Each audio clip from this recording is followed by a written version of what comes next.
আমি আজকে বিশাল ব্যস্ত। কারণ আমি আজকে সন্ধেবেলায় ধোসা পার্টি করছি।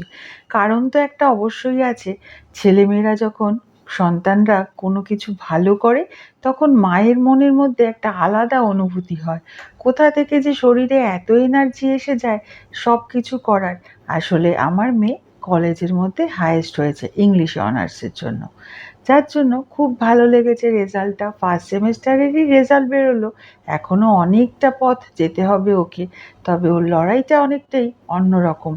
ওর জন্মানো থেকে শুরু করে এখন অবধি প্রত্যেকটা সংঘর্ষই কিন্তু ওর কাছে ভীষণ কঠিন। যাই হোক, সেই আনন্দে হঠাৎ করে রুনি আর রাকা আমার বান্ধবীরা চলে এসছে।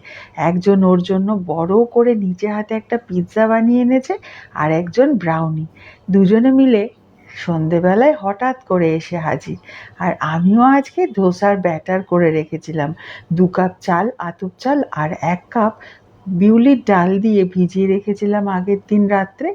আর তারপরে সেটাকে সকালবেলায় পেস্ট করে একদম সারাদিন ভিজিয়ে রেখে এই ব্যাটারটা করে রেখেছিলাম।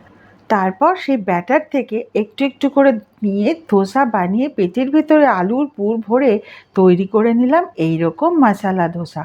তিতুনের জন্য যদিও মাসালা ধোসা বানাইনি, প্লেন ধোসা।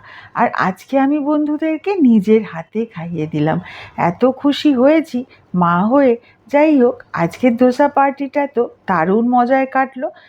নিজেরা অনেক ভালো থেকো, সুস্থ থেকো। আজকের জন্য bye bye and good night.